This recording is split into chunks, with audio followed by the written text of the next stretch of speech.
Hello, this is Barbara Hake again. We're getting ready to do our second oil painting session with Vita. In this session, I'm going to be adding a few colors to my palette.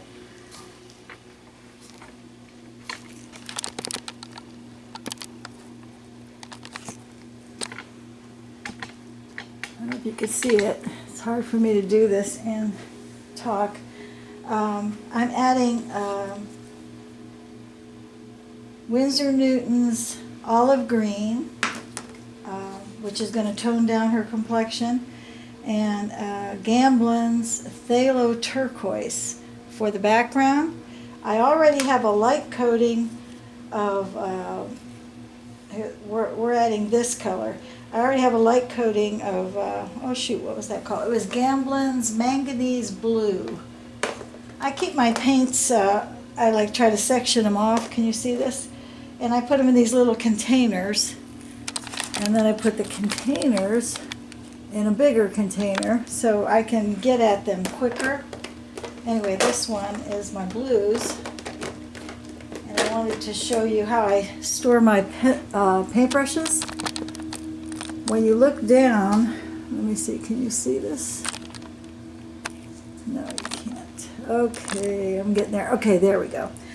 In this other container, I have my fine detail brushes, which I haven't used yet for this painting.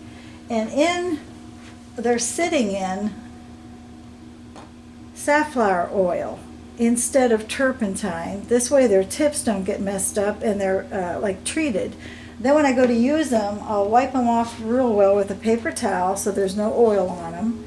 And then I'll mix my medium with my paints, my Liquid Original, so that each session my paint has time to dry overnight. Anyway, that's my goal, and I'm going to get started now on this painting. And along with the painting, after I'm going to be mixing my colors according to this color scheme on her skin. So it's going to be her face is going to be a lot lighter when I'm done. Her hair is going to be a lot lighter when I'm done.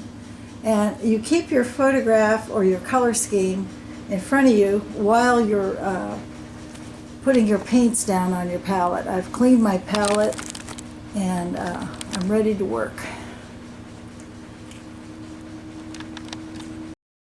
So now I'm going to mix up my colors for the face. I'm using Alizarian Crimson, yellow ochre, a little bit of white, some burnt umber, and some olive green. You need to have at least 4 skin tones, and then your accent would be the olive green and white for the lightest accent, and the burnt umber for the darkest. And you want to have at least 2 of the light skin tones, 1 of the medium tones, and I put a little bit of olive green in with the Alizarian Crimson to make this color right here. And we use the gel. I paint the gel onto the canvas first over the previous underpainting so that all these colors will stick easily. And I mix it with the colors to make it a pudding consistency. And I think I'm ready to go.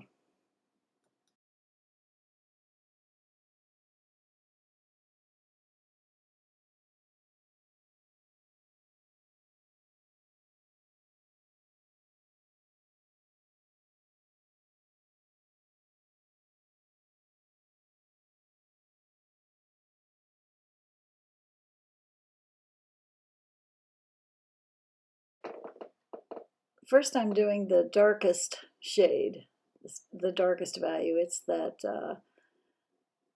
burnt umber mixed with some Alizarian Crimson, and I've thinned it with the medium. And I'm just going over my drawing and bringing in those dark mid-tone colors.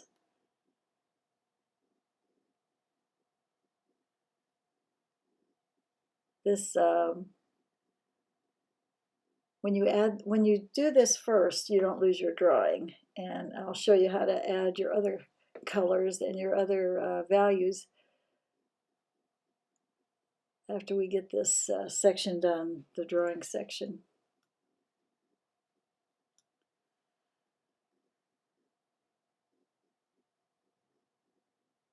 I'm just going over my underpainting. It's a simple process. You don't have to think too hard about it. I don't know what to say because I'm dumb at this, but I wanted to teach you how to do it because it's so rewarding when you can be able to paint a portrait.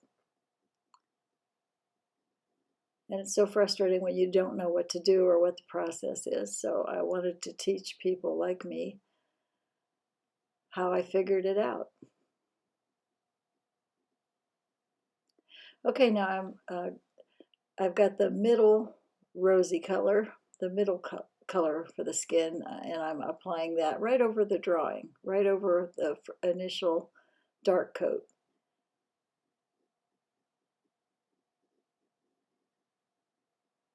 Now you know you're going to add one more lighter color, so you don't have to worry about messing up here. You're just going over the already established drawing.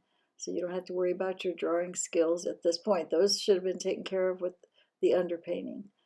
That's why we do an underpainting, to iron out all those drawing problems.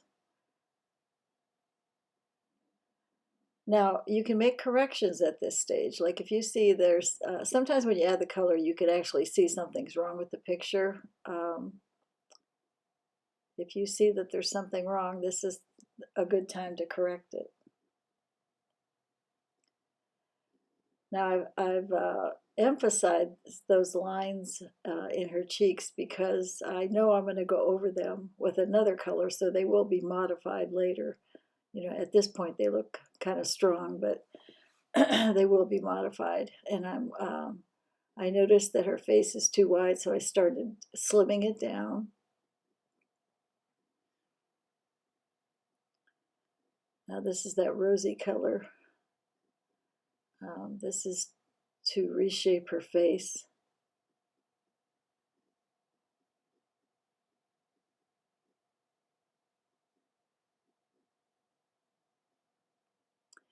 Now I've got the burnt umber on my brush, and I'm getting the darkest shades of her hair in, and the darkest shade of around her eyes. I let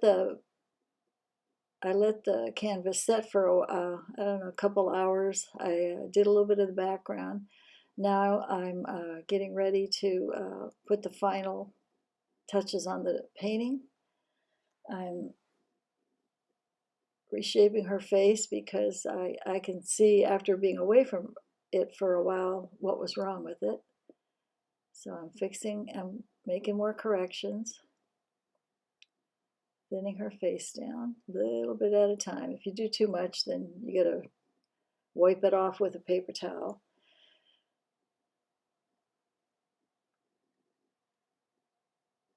Getting the shadows in her hair.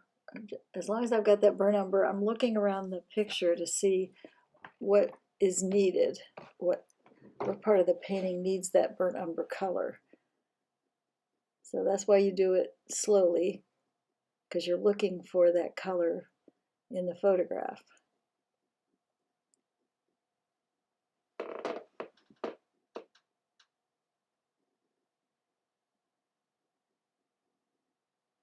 And there we go. She's done.